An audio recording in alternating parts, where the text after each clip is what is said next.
Hello, everyone. Good morning. Thank you so much for joining us today. My name is Shuttleworth, and I head up the EMEA customer success team at Iterable. I'm really excited to be joined by Glew, who's the head of product, and Lauren Kurkul, who's the VP of marketing and communications at Jobble today. We're going to unpack how Jobble, which is a marketplace app for shift workers, has doubled down on their mobile marketing strategies in 2020. So Chris and Lauren, welcome to both of you. Thank you so much for joining us. It's a real pleasure to have you here today, and I'm really excited to be sharing the Jobble story. So before we dive in, can you give us a really brief introduction and overview of your respective roles at Jobble? And Chris, why don't we start with you and then hand it over to Lauren? Absolutely. So Elle, it's great to talk to you again. We're excited to tell our story and how we rely on Iterable to work with our both hiring managers and our Jobblers. So my name is Glew. I'm responsible for both the engineering and product teams at Jobble. And with that, sort of working closely with Lauren to make sure that we're bringing value to both people who are looking to work and people who are looking to bring workers into their places of business. Yeah, awesome. Thanks, Chris. Thanks for the intro. We're excited to be here, Al. So I'm Lauren Kurkul. I head up the marketing team here at Jobble. We're really focused more so on right now the all things about our Jobblers, who are our independent workers. We are ensuring that our communications go out, whether it be email, text, and push, and really trying to figure out how to send to them in most timely manners, and ensuring that what we do send is exactly what they need to see and that they want to see it. So, super. I love that you call your users Jobblers. So I'm going to try and weave that in today as much as I can and see if I can sound as good saying it as the two of you. And one of the other things I'm really excited about today, Lauren and Chris, is that it's fairly rare for us to hear from both sides of the house when we talk about a mobile marketing strategy. So just really grateful that we've got both product and marketing here today to sort of shed some light on what you're doing and give us that look behind the scenes. So can you tell us a little bit more about Jobble, just to sort of set the stage and give us some context? What's your unique value prop? Why do you exist in this world? What do you do day in and day out? Yeah, I'll take this one. So Jobble started about 5 years ago when our two co-founders realized that there was a serious need for a platform where independent workers could find gigs that were not only flexible in nature, but also trustworthy. So there came Jobble. Fast forward a few years later, we recognized that we need to be doing more for the gig workers or the independent workers, aka our Jobblers. So our mission has become really about empowering the independent worker and their everyday hustle. So our platform now not only includes jobs, but we're also very much focused on ensuring that they have everything to empower themselves, from health insurance through the opportunity to get mobile service through exclusive perks with us, as well as childcare. So if you need to get a babysitter so you can go work that job, you have that. So we're really trying to ensure that we're really helping the independent worker get everything they need, and everything is at their fingertips within our app. So it's very exciting, and we have a lot in store for us, and we're just getting started. Fantastic. And, this is such a timely conversation for us to be having this year as well. And one of the things that I really like that you're doing is that you're not just helping people that are searching for jobs. You're not just helping people that are looking for people to hire, but you're really connecting the two together and focusing on what that relationship looks like between the two. The one thing I think, Chris, you've mentioned to me in the past is that, you have to provide consistency and predictability on both sides of that relationship. And I'm curious to know, and Chris, maybe I'll pass this one to you, but why is mobile important in sort of the consistency and the predictability that you're looking to provide to your jobblers? Yeah, and so I'd add to it quality. It's a chaotic space for both sides, for people looking to hire and for our jobblers. And our big value proposition is along those three dimensions. And this is where mobile kicks in. Our jobblers, and not just our jobblers, but people who are looking to find gig work or shift work, they're mobile users. They go everywhere with their mobile phone. And we need to meet them where they are, which is on mobile. So mobile's been a core component of how we identify, engage, and keep jobblers working from the very beginning. And without it, we wouldn't have a value proposition to jobblers. And without that value proposition, we wouldn't be able to bring value to the businesses that are looking to hire. Mobile is essential for us. Yeah, almost like a sort of a scheduler assistant in your pocket when it comes to those critical sort of day-to-day activities. And so, well, actually, Elle, just to jump in there, I love that analogy because the scheduler or the calendar is a tool, and Jobble really is a tool along those lines. I think it's writ large or larger, but it's not a place where people are hanging out. It's a places where people are coming to find things and get things done and learn more information. Again, we have motivated people come to our platform to find quality, consistency, and predictability. And mobile is how we deliver that to the jobblers. And Chris, did you always know from the start that mobile would be a key component to your strategy, or did you start with email and then sort of add mobile in at a later stage? What did that evolution look like? Well, yeah, let me jump in first, and then Lauren, I think, can fill in with even more. The two co-founders, Corey and Zach, knew from the beginning that the place to land and expand here, the beachhead opportunity, was building out that group, that community of jobblers. And to do that, it has to be mobile. Without that community of jobblers, we would have a difficult time pitching our value proposition to the businesses who are looking to hire. So mobile has been the key component from the beginning, the vision. The challenge we've had is that reaching people on mobile is hard. And it's a lot easier to start with email, and which is where we started. And email is still a key component of how we communicate, but it's sort of the baseline. It's not a tremendous driver for engagement or retention of our jobblers. And I think, Lauren, you can speak to even better as we've moved beyond just email in terms of how that's helped us transform Jobble. Yeah, definitely. So especially in 2020, we've really put a mobile first initiative in where we acknowledge, to Chris's point, that our users, our jobblers, are very much constantly on their phone, whether it be they need to ensure that they're getting the right jobs at the right time, or with job alerts, through getting through and actually getting their job application accepted, and confirming that they're going to work that shift tomorrow. And checking in and checking out within the app is all literally at their fingertips.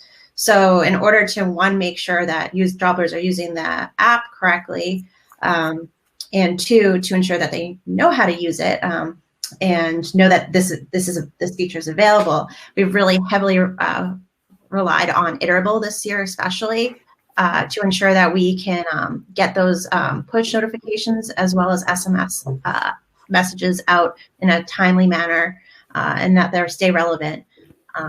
Chris brought up a really good point. Jobblers aren't going into our app to dawdle and play around with it or look around. They're going in there with intent. So we ensure that the messages that we send are have the intention that they're relevant, and they're making sure that that the jobbler is actually going to appreciate what we're sending and make sense. So it's really important for us to keep going with that. Yeah, that's fantastic. There's nothing better than having an app on your phone that actually does something for you, as opposed to just enticing you every few moments with an update or check out what your friends have done. So I love the Jobble app. And so, Lauren, you mentioned something interesting, which is that Iterable's been a sort of a core feature for you this year, and we're very proud and thankful that you're working with us. But what did your sort of engagement strategy look like prior to Iterable? What tools were you using? How did you manage it across the different channels? Yeah, so Chris and I are we're newbies to the team, I would say. I've been here since January, and Chris has been here actually now about a year. But prior to both of us, our systems were all over the place. There was no centralized source of truth for us. So we started, I think, with Iterable about a year ago. And once I came on board, which I've used Iterable in the past, we were able to really centralize it and focus with huge help from Chris's team to ensure that we're able to have all our messages for Jobblers go out through Iterable. And that, when I say all messages, I mean not just email, but we are using it for push notifications as well as our SMS, with a real focus on a really new cool feature that came out in 2020 was the notification center, which has helped us tremendously. And I'm actually going to let Chris speak to it a bit more because his team did phenomenal work with this. Yeah, and so Elle, you're right. I mean, so we've had a highly collaborative and highly productive relationship with Iterable, and it's been transformative for us as a company, in part because prior we knew, as I mentioned earlier, we had to be mobile. That our core value add into the space is our community of Jobblers. So we had to meet them on the mobile app. Where we struggled was communicating with them because we were mobile first from an engagement point of view or from an experience point of view, but most of the communications were email first, which is required but not adequate to go beyond. And as we added more channels, we were adding more technologies and more complexity in the back end, and it wasn't going to scale as efficiently as we needed. And so what we found with Iterable was the place where we could integrate essentially once and provide Lauren's team the ability to choose the channel. What's that cocktail that delivers the right message? You know, that signal to noise ratio that we have to carefully balance. So for us, Iterable has been incredibly important for us in that we can make the right investments in the right place, whether it's consuming a service or it's hiring people. And we want to focus more on the experiences that we deliver through the mobile application and rely more on what Iterable brings to us in terms of reaching out to them. And what Lauren was talking about that was really, really helpful for us earlier this year was the notification center. So I believe it was late January or early February, you guys made an announcement around the notification center. We had it in production in early May. We integrated with the API directly, not with the SDK. And I'll talk a little bit why that is. But ultimately, the reason we did this work was because, as Lauren mentioned, we're incredibly rigorous around signal to noise, that ratio we talk about all the time internally. But the challenge we have is that our most active Jobblers aren't working one job, that they might be on-site working a job and they're getting a notification about the next one that they're going to be working potentially in 3 days. And they might be getting notified about a payment that they had received from something they had worked 3 days previous. All of those are signals. You've been paid, you're working, like you need to check in, and you have an upcoming shift that you need to confirm for. Signal, signal, signal, but delivering that through just email or email with some push created our own noise where we were canceling out some of the important messages that we needed to have. And what was missing was a single place to go to see the entire history there. They're multi-threaded in terms of the opportunities that they're working, but we didn't give them a single threaded place to find all of that stuff. And that's what we were been able to bring to our Jobblers with the notification center. And do so within a very quick period of time. Sorry, Elle, I didn't mean to speak No, over. not at all. I mean, honestly, I'm always blown away by how quickly the product team at Jobble is able to pick things up and implement them, which is absolutely fantastic. And I definitely want to dig, Chris, into sort of the approach that you took and how you built it out. But maybe before we get into sort of the kind of technical components of that initiative, if we take a step back, I imagine that this predictability and this job searching, particularly in 2020, is so important for people, and just having that place that they can go where they can see, I applied for a position, I've got the position, I'm starting tomorrow, here is sort of where I need to be and what time I need to turn up. It just provides them with a level of comfort that they really need. And I'm curious to know, I mean, I don't think coming into 2020, anyone believed or thought that we would be in a pandemic. So were you... did you have different plans at the start of the year, or were you just really forward thinking and very much aligned with sort of the universe and where we were headed this year? Yeah. So coming into 2020, we had a fully different, different strategy here. Our biggest base or vertical was definitely events as well as brand ambassadors. And the leadership team at Jobble, we quickly recognized that COVID wasn't going away and it was coming to the US. So Chris, Zach, Corey, and Nick all went to the drawing board and recognized like we need to do something here. And we are in a place to empower, again, our Jobblers and ensure them that like, we're here for you. We know that this is about to become something here and we know that something's coming. So we went ahead and just recognized that there was going to be a lot more need for warehouse and logistics workers. So we started scaling up there in terms of an acquisition and really working out with businesses there. But on the flip side too, it was extremely important to let the Jobblers know, first and foremost, that like we were here for you. Here's how we can do safety measures and ensure that you're going to be okay to work. And on top of that too, like here are some perks. Like we understand, like someone might get sick. Here is some insurance. So for us, communications became even more a priority beginning of the first half of the year. So like Chris has mentioned, email has always been our priority and our number one means of communication. However, as we've noticed within our analytics and just the trends of the way the world is going, mobile is our forefront. It's our number one priority right now. So messages and communications really, again, we started leaning heavily onto that notification center faster than we probably would have worked on if we had continued with our strategy. So to piggyback more so off of Chris, it really became important that the notification center is just like how we were prior to using Iterable. Their communications were scattered across for Jobblers. So we were able to take the notification center and use that as like their central hub for all things, almost really focused on the transactional component of Jobble. So you're working a gig, like Chris said, we'll have all your information there from the time, yes, you applied to yes, you've been paid.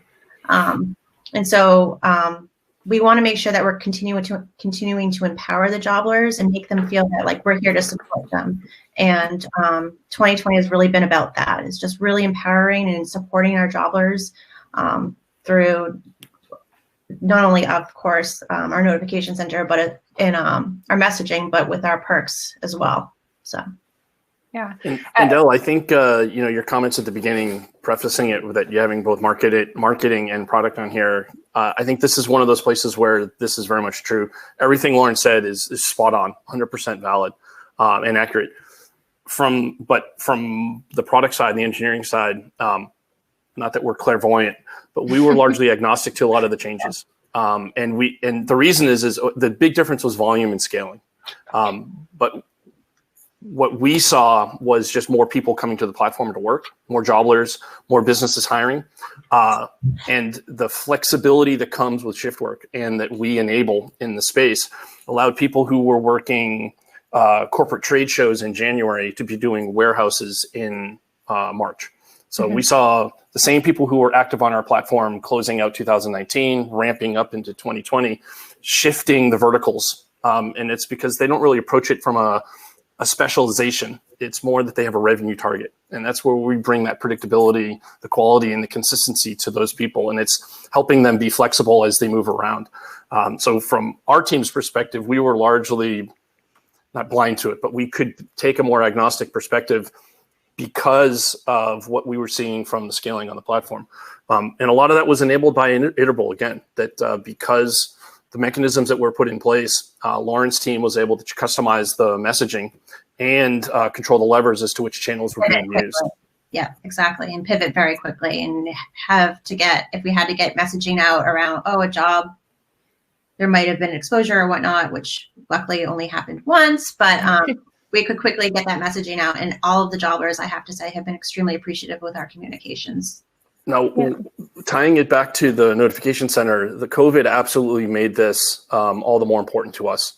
Jobblers were working more hours, more jobs in a month.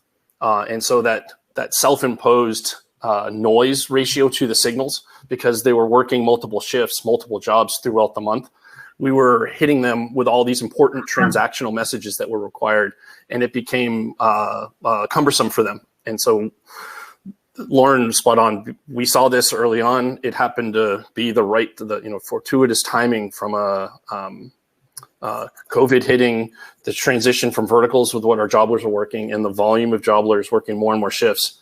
When with our engineering team, just to give a quick call out to those guys, Brian and Ray are stellar.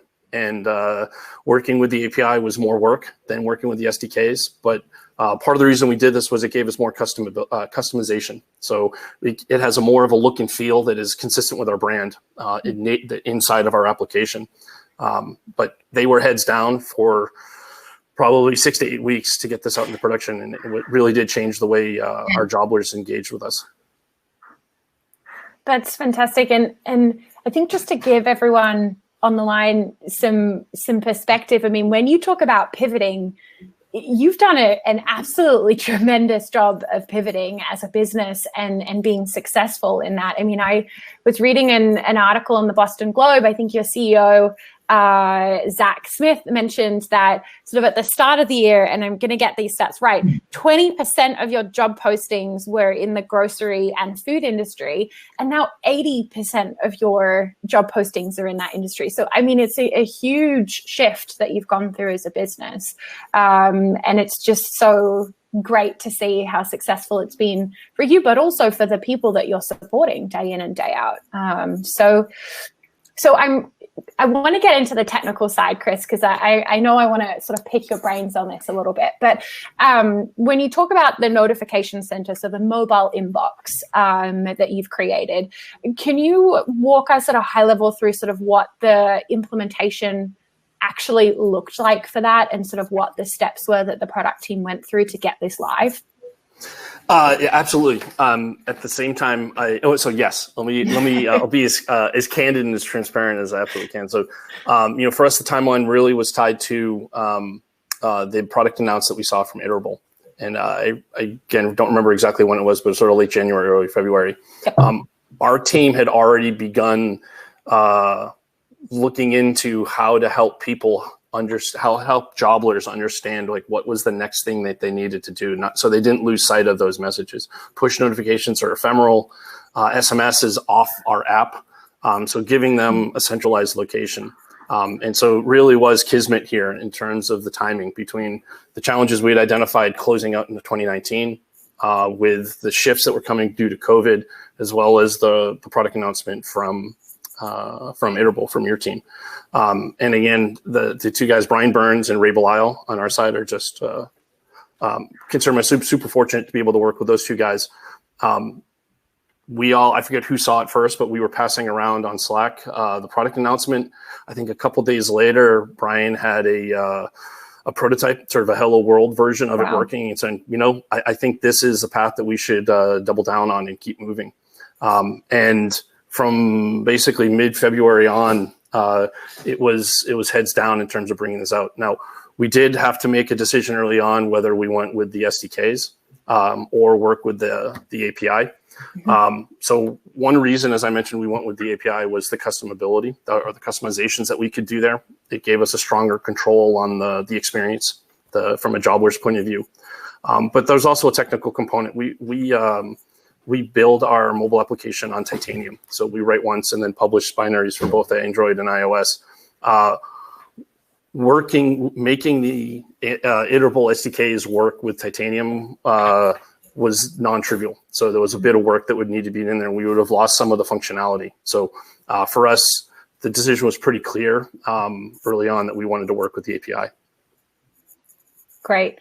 And I'm curious, so when we've talked about this obviously in the past, but one of the things that Chris and Lauren, you've said to me is that the mobile inbox or what we're calling the notification center, that's fundamentally changed the way that you're able to run your business.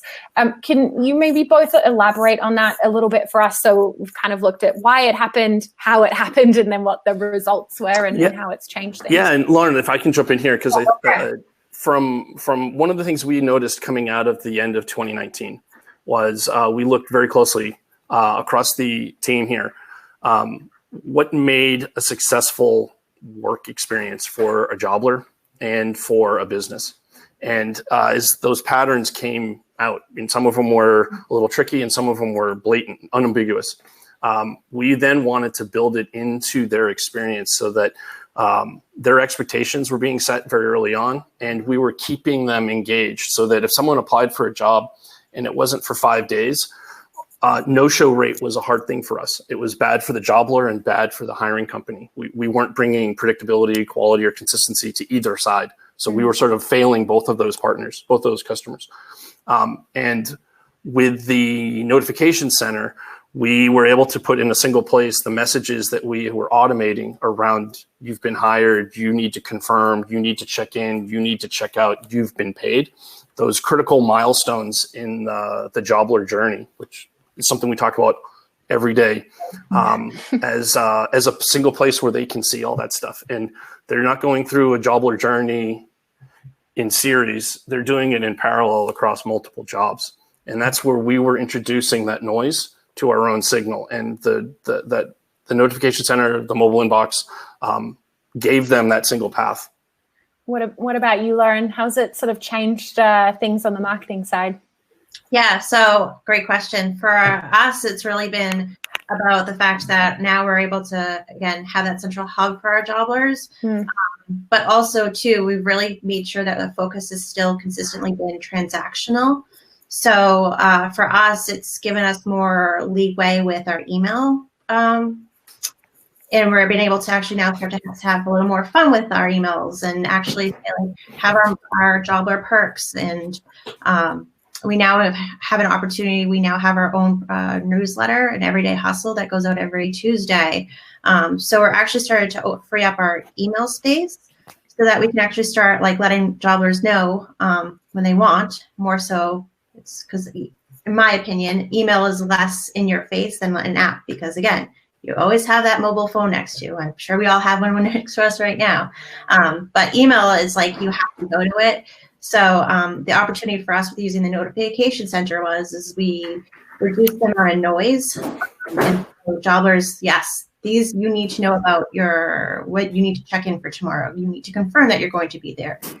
You want to know when you get paid. You now have that central hub, and then email now has become more of a channel for us as a more informational and ensuring that we're still empowering the jobbler in other ways than just work.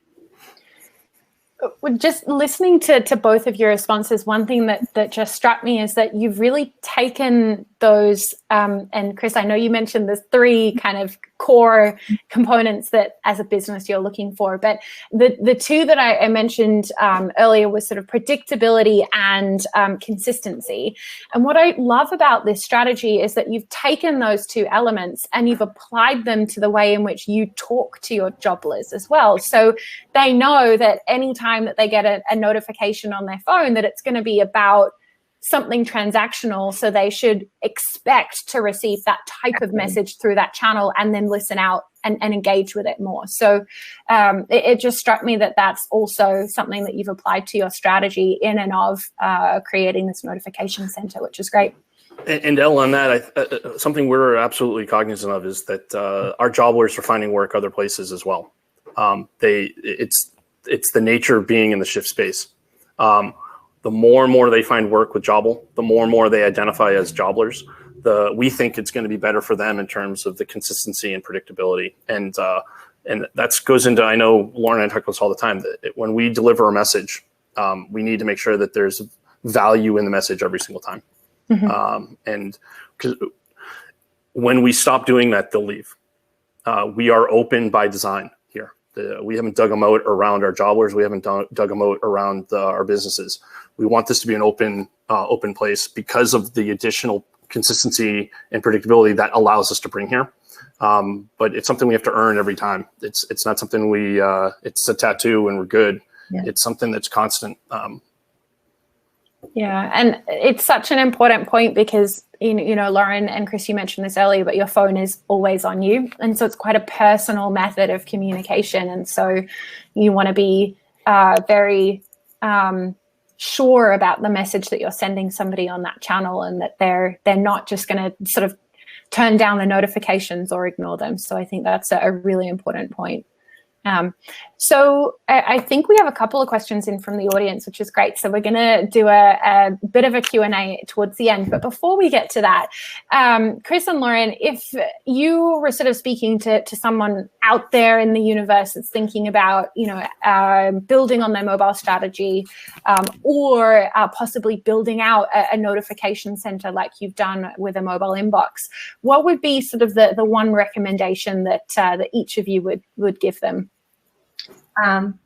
So this is a really good question. For me, honestly, it's always been, and this is just how I've always gone about with my career, is data only takes you, it can take you all the way, but you have to just take a step back and recognize that at the end of the day, there are humans on the other side of that phone or that screen. So for me, like I said, mobile is very personal. Like, it's always on. You have it in your pocket, you have it in your purse. Whether you're with your kids or you're with your friends, family. So for me, it's just keep that in mind when you're going around with a mobile strategy. The intent has to be there, and you really, from my team, we're really focused on ensuring that the messages that we're going to interrupt your day or your phone are purposeful, and that you're going to actually want to see that message. And we're not going to flood you with or oversaturate your phone with notifications. And it's really, for me, it's really just a matter of making sure that you still remember there's a human on the other side of that phone. And that's you're entering their space. So that's my 2 cents for that one. Yeah, and I've been thinking about this for a bit, and I'm trying to get to something that's nice and clean and crisp without sounding pithy, and didn't get there. And I think part of it is mobile is hard, and I think acknowledging that it's hard is important, because it brings different challenges. The way in which mobile updates get pushed out into production, when something is out there, it's on someone's phone, but also a phone is multi-channel. And, if we had our druthers, we'd want all communication to run through the mobile app. That's it. But that doesn't work. You need to incorporate the push, email, SMS with the experiences that we're delivering through the mobile application. And that just brings a multi-dimensional matrix that's really hard to do well. It's easy to do, but it's hard to do well. And the rigor and discipline that comes from an engineering perspective, and again, we're super fortunate to work with guys like Ray and Brian, but also the collaboration between product and marketing, as well as our sales team, in terms of how we balance all these things together. There's a healthy tension there always, I think, and everywhere. And I know absolutely here at Jobble, what our sales team is asking for sometimes conflicts with what the marketing team and what product is trying to deliver, but it is hard. And I think acknowledging that's sort of the key component of making sure you do it well. Well, Chris, you've actually hit on a question that's come through, and so I hope you're not going to have to share too much of your secret sauce, but do you two have any sort of tips for getting product and marketing working together really collaboratively, like the two of your departments are doing? Deep-seated resentment for the other person. Well, so since I'm already talking, let me jump in. I really think a lot of it is about frequency of interaction. And it's not just between Lauren and myself, but across our teams. That one of the fun things about being at a small place like Jobble that's growing very quickly is that we have an extremely flat organization. The key component from any person's is get out of the way of what's making things work. So whether it's, all those communications have to happen all the time. And it's hard to do that with a distributed team. And our engineering was distributed beforehand, and it's hard to do it now with everyone on Zoom. But I really think if I've been in situations where product and marketing treated each other as consultancies, where requirements were passed, teams went away and came back with a big reveal. That doesn't work. We wouldn't be able to work as quickly or be able to deliver as compelling types of experiences on to the market without that. We have Lauren and I are in constant conversation on Slack, on Zoom. When we were in the office together, I think we were whiteboarding most of the time.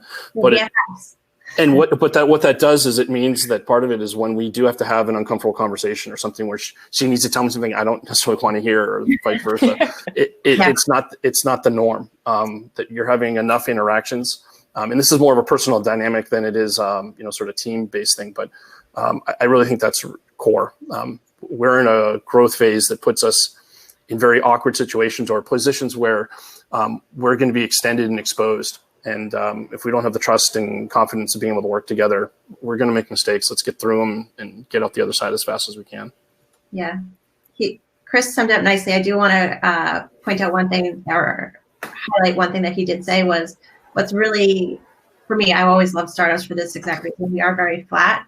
So my team feels completely comfortable going to Chris if they have a question, or anyone on Chris's team, and vice versa. If Chris's team sees something, they'll come right up to us and be like, hey, what's going on here? And there's no finger pointing. It's more about being collaborative and just getting the job done and stepping out of the way of success, and leaving your ego at the door and just getting the job done. And it's how we work. And Chris and I have a very good working relationship. And I think it's important to also have that and just be able to, hey, Chris, I know that you're not going to like this, but this is what needs to happen. So, and vice versa with me. So. Yeah, that's fantastic. And I mean, one of the things that shines through is that you genuinely want to get to know your customers, which is, it really becomes the basis of your strategy from a marketing and a product standpoint, but equally that you have that same internal reflection as well for your employees, and that helps with the collaboration, which is great. Yeah, actually, Elle, on that, just something you just said really sparked something. I know, and as Lauren mentioned, we're somewhat interlopers here, that there are a core group of people who have been here for 4 or 5 years. We work with a wonderful group of people across the team. And I think one of the things that's really fortunate about being at Jobble is the empathy for the jobbler that pervades everything that we do. There isn't an engineer meeting where it doesn't come up. There isn't a marketing or sales conversation where it doesn't come up, and there isn't an executive team meeting. And so despite our personal differences or idiosyncrasies, we are all completely aligned on that mission. And it brings clarity to a lot of things that could quickly go sideways or end up, sort of in a ditch. Conversations or debates quickly get realigned and be like, yeah, what's the right thing to do here?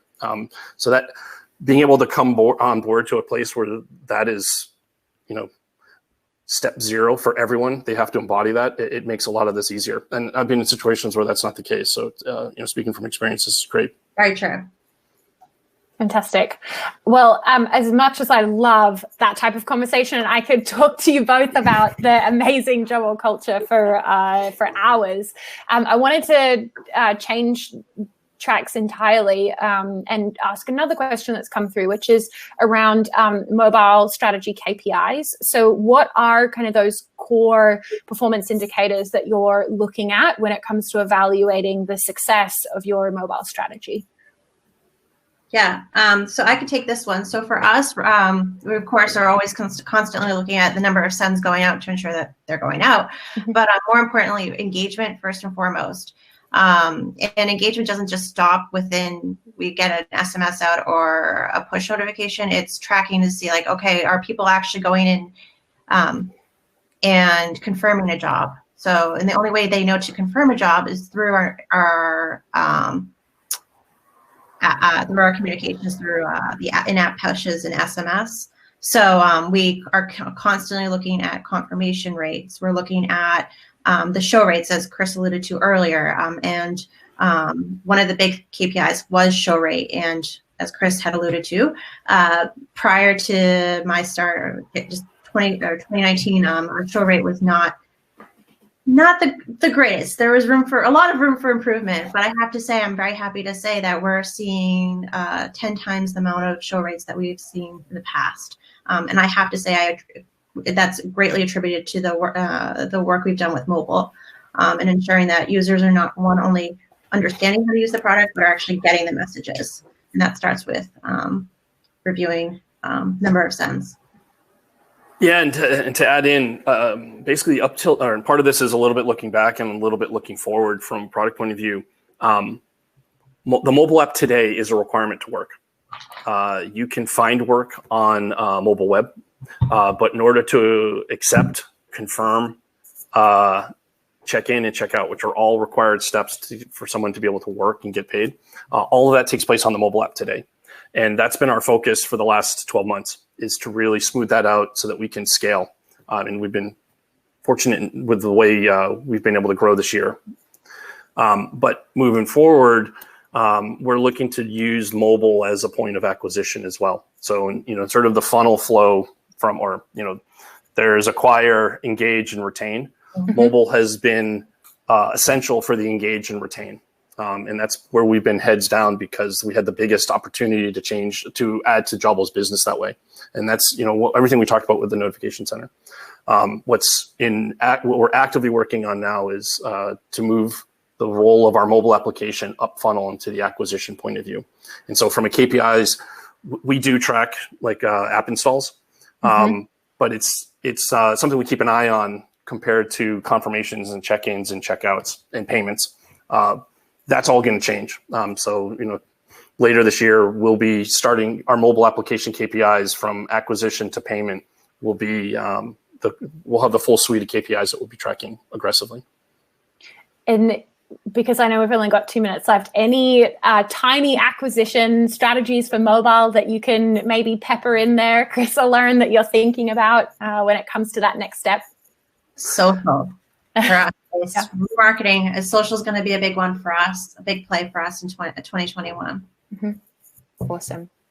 Well, thank you so much, Lauren and Chris, for your time today. It's really been fantastic to hear how mobile has played such an important role in not only your marketing strategy and growth story this year, but also in just how your users are interacting with your brand and your product.